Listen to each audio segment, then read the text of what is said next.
That when we were together somewhere, it could be in Egypt, it could be in Israel, Ethiopia, and then the ancient empire of Ghana, the ancient empire of Mali, and today here. And I'm happy there are a lot of academicians around.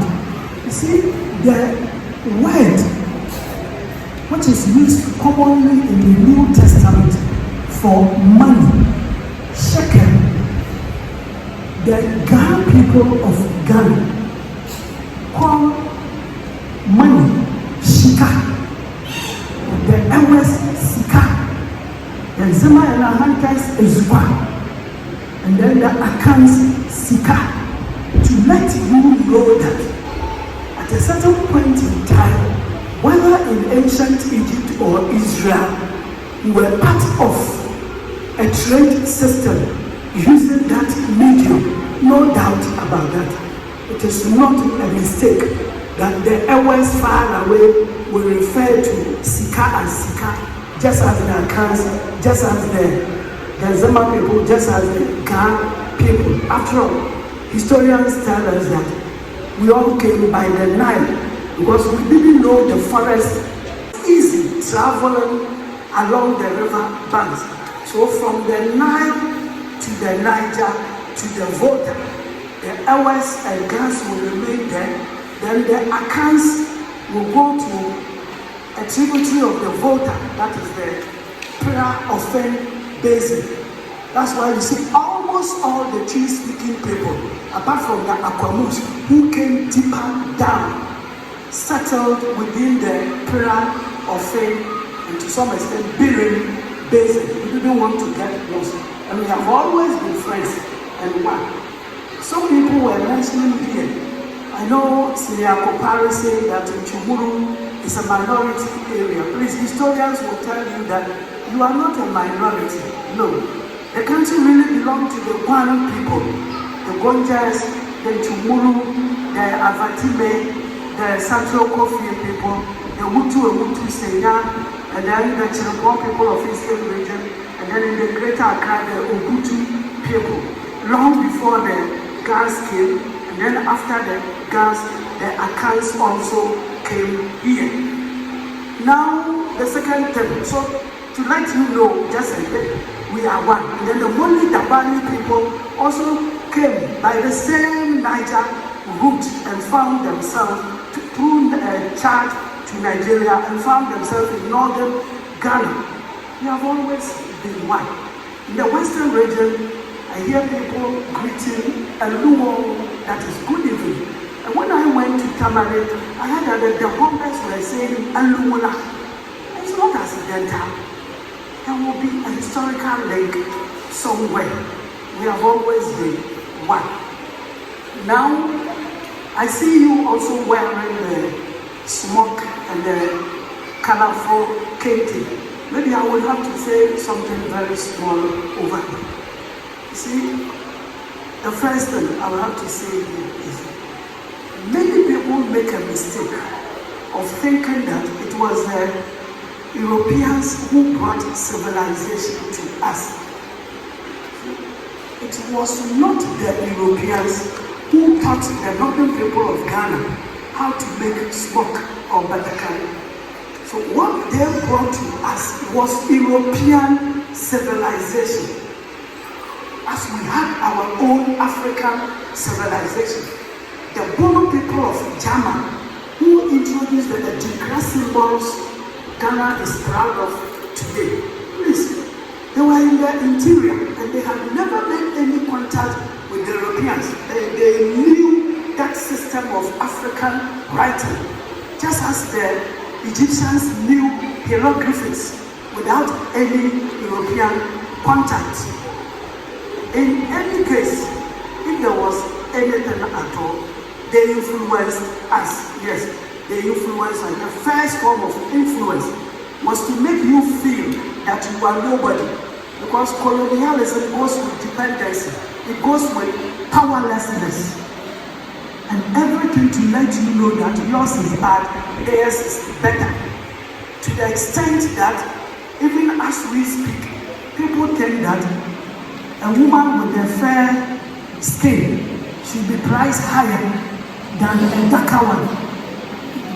Yes, that's part of the disease, because those who colonized us had a white skin. So if yours is closer to them, it means you are better than those whose faces are as dark as mine.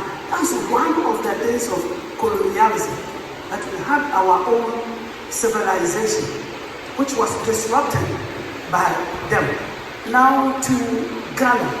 Yes, we are called Ghana today because on 6th March we had our independence from the British. That means we were independent. But before 1884, 1885, at the Berlin Conference, we didn't really have any country or any place called specifically called the Gold Coast.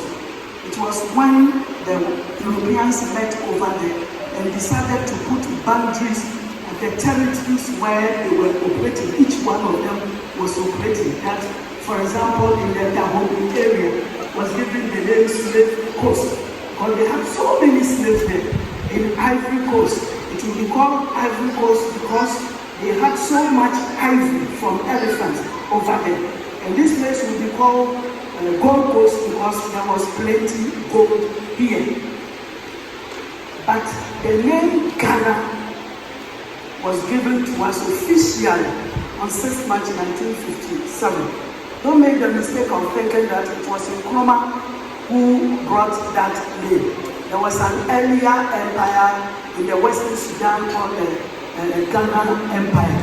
And it is believed that the Akans were there. They were a very small group of people who were of maternal inheritance. The only group of people there who believed in ancestral worship and always poured libation. And they were also not circumcised then. Later we'll talk about it in the afternoon. And so when everybody there became Muslim, definitely will be forced to leave the place. Now here in Ghana, the Portuguese, by the year 1440, had started calling the place Ghana. But because they were Latino, Portugal is derived from the Roman language, Latin. And for them, Ghana is pronounced Guinea. So the coastal belt of this area was called Guinea. So if you hear a country called Guinea Conakry, Guinea-Bissau, Papua New Guinea, Equatorial Guinea, they are not different from Ghana. And the original name was Ghana. And that famous Ghanaian who went to Germany 1703 to 1756, Professor Anton William Amo, the first black scholar, used to address himself as Anton Golemos Amo, Ab Azimo in Guinea. That is Anthony William Amo from Azim in Ghana. It wasn't David Lamba who named the place Ghana. It wasn't Nkrumah who originated the word Ghana. The Portuguese had used it to call us. Why would they do that? They said when they found plenty gold at today's Elmina, they were told that there was a famous empire or civilization in the interior, and that was the empire of Ghana. So they related to it. And Nkrumah, being a professor of African studies at the University of Pennsylvania, would introduce or borrow that name for us. Before I end it, because I'm supposed to talk for 25 minutes, let me talk about the fact that the Portuguese officially built the Elmina Castle. The place was called Etna, and because they found plenty gold, they called it Lamina, which was fertilized or anglicized into today's Elmina.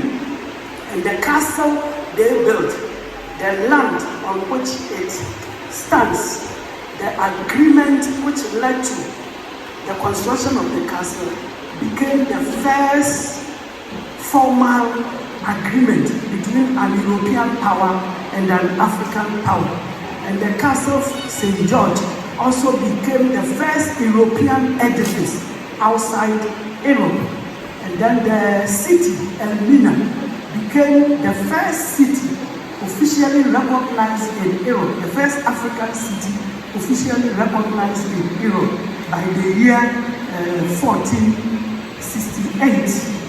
So that's the history behind Elmina. Now the Portuguese, for nearly 200 years, were masters here. Unfortunately for them, they were driven away by the Dutch from the Elmina Castle in 1637. And then 1642, their second fort or castle at Azim, they drove them away and the Dutch took over. But they have influenced us a lot. If you come across the word krata, paper, that's a Portuguese word. And then pano, bread, that's a Portuguese word. Then asopata, footwear, a Portuguese word. They also introduced banana, they introduced tomatoes to us, and then cassava. That's the influence. And then the Dutch who took over, they also influenced us a lot. We hear so many Dutch names in Ghana, like Vanessa, there's so many Room, there are so many Dutch names. But by the year 1872, the Dutch decided to round up their business and leave the Gold Coast. And so they bought all their possessions and then the English took over. Unfortunately, or do I say incidentally, the Dutch had Ashantis as their trading partners. And Ashanti had Elmina as its colony. Because they bought cheaper goods at Elmina, trying to avoid Cape Coast where the English and the Francis were.